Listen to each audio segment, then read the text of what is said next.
Hi, and welcome to our channel. It's A Miracle Beauty. We are a beauty review site or beauty blogger. We do have a website, Instagram, and all of our social media, what we'll link below. So I wanted first to introduce our channel, kind of our viewpoints, what our goals are, and then I'll get to the main reason for this video. So our reviews are 100% from the consumer viewpoint. We are not makeup artists. We are not experts by any means, but we want to know, are we getting the value for our money? Is the product as good as everyone says it is? Is everything exactly value-wise amount of product for the money? So a lot of times things come out that are very expensive and it's from an expensive brand, and so it makes you think that possibly it's really good. Sometimes those are a bust. They're not as good. You could get a lower dupe for a lot better. And then other ones, the dupes can't compete. So that's kind of our goal, is that we're reviewing things with a viewpoint of being consumers and the money, because we don't have the income streams that some of these people that are reviewing it do. The other thing is from multiple avenues we're reviewing it. So one is the age. I'm 40, one of my reviewers is 17. She's probably been watching YouTube much longer than I have. Most of the younger generation has. I have to say, I at first didn't understand the concept. I mean, this is years ago when it was new. I was watching homemade videos all day, and then I got addicted. I absolutely loved watching people's viewpoints, watching comedy, watching tutorials, different things, and I think the younger generation beat us out for most of my generation for understanding the concept and going somewhere with it as well. In fact, most parents think of a YouTube job as, you know, pie in the sky, it's never going to happen, stop. And some of these kids are really young and doing really well with their own creativity on their own terms, which I think is absolutely fantastic as an artist.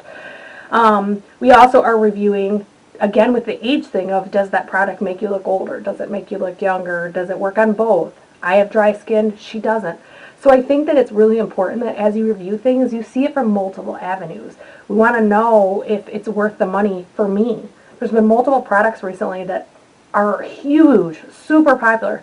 Didn't work for me at all. Mainly because of my skin type being super dry in the winter. I have eczema and I struggle with my skin in the winter. So I think that that's one of the things that consumers want to know. If someone else has dry skin like I do, or is super fair like I am, or has, you know, is aging but isn't getting a ton of wrinkles yet, doesn't want to accentuate the one she has, I think it helps. But if you have a channel of 100% one age, one person, one type, it's kind of hard to have a diversity in the review. It's kind of hard to say, yep, this product sucks, or yep, this product rocks, because you don't have that different avenues. We also review them based on their, again, the value. There's a scale we use.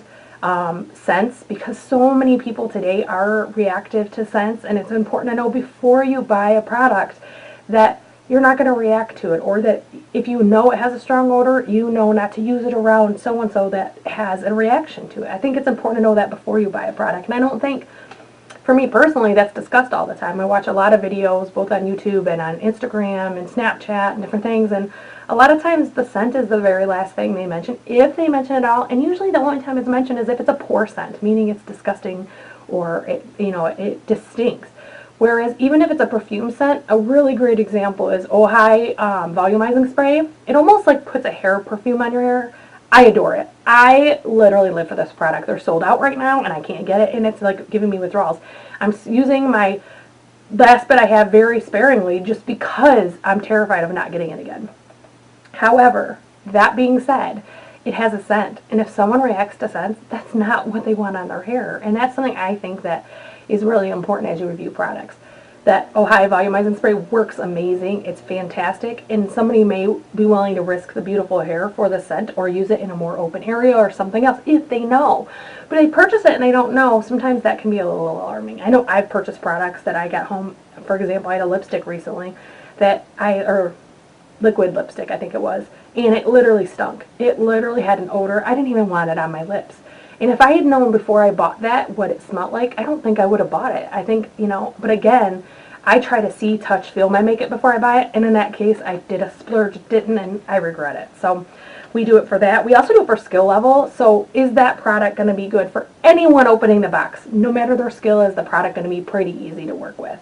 Then we also do, you know, it's a 5-point scale, and then it goes all the way up to, you got to be pretty near expert to really use it effectively or to make it look as good. The blendability or whatever about it makes it much more difficult. So it really helps, I think, to know, okay, my skill level is this. And I feel like I'm not a newbie. I feel like I'm not an expert. And, okay, you know what? Per that review, I might be okay with that product. It's always subjective. Everybody always has their own comparisons or opinions. But that is our goal, to kind of give you a starting point and an idea about different products. The other thing we do is we do review our products for 2 to 4 weeks predominantly. Brands that we've been using for years, no, we're not going to, because we're going to have an idea about that new product pretty easily. The formulas don't change that much typically. We typically can figure it out pretty fast. We're going to use it multiple times before we do a review, but we're not going to do it for 2 to 4 weeks. Now, other products that are more challenging, that have different usability, or it's a brand new brand I've never used, I'm going to use that for longer and check on longevity. I'm going to check on, honestly, wearability. Like, does it blend well? Does it look good when it's done? Does it change throughout the day? Different things. And I think when you try something once or twice, or one and done, you're not going to get that broad spectrum of review points, I personally think. And then the other thing we also look at is the ingredients. So vegan and animal cruelty are important right now. I think animal cruelty is important to just about everybody out there. Vegan, I think a lot of people are. But is it also hypoallergenic? Is it got warnings you want to know about? Different things. We go in and look at ingredients. We go in and look at the formulas and try to figure out what exactly in it could irritate you. And I think that as you review products, it's really important to say, hey, you know what? I love the way this product looked. I adored it. It worked fantastic. But you know what? When my eyes watered at the movies 2 hours later, my eyes were burning so bad I had to go to the bathroom and wash part of it off. I think that's something I would love to know before I purchase products, because I don't have watery eyes. I do have an autoimmune disease that restricts my tears, but I know I personally just had that happen. I wasn't at the movies. I was actually out with friends, and I ended up with watery eyes everywhere, because once my eyes experienced that product when it watered, it was done. My makeup looked ridiculous. I had to go touch up. Still couldn't get it to look back to what it originally looked. So I personally think that it's really key to know what you're putting on your face, what you're putting in your eyes, what exactly you're doing. It's just a basis for me, normal human interaction, that I know what's going on. I'm very tuned in to skincare. I years ago never took care of my skin other than not tanning. I don't think I used a moisturizer probably my entire 20s. And that's horrible, but I didn't care. In my 30s, I kind of half-heartedly did skincare and thought, oh, well, I look young. I don't need to. I don't look old like everyone else. And so I just kind of didn't care. Now that when I turned 40, I kind of looked in the mirror and went, I do have a little bit of wrinkles. I probably should take care of the only face I have. And so now one of the viewpoints of these reviews, I'm actually trying a ton of aging products. I'm trying things that claim to take away wrinkles, things that claim to moisturize you for 12 hours. I have found some distinct winners that absolutely work fantastic. And I found some other ones that there was a skin oil that is really popular that literally lit my skin on fire. Within 5 minutes, I was washing and wiping with makeup wipes and trying everything. And it's kind of interesting to me that there was not one negative review on that website about that oil. And it's not the type of oil, because I have another brand. It's that formula. So I think it's really key as you go through any type of reviews or anything like that, that you're honest about your experience, you're honest about your usage of it. Are you using it like you're supposed to? Are you using it as they instruct? Or are you kind of manipulating those instructions a little bit, which I think a lot of people do, including myself. So I think that the transparency there is needed. So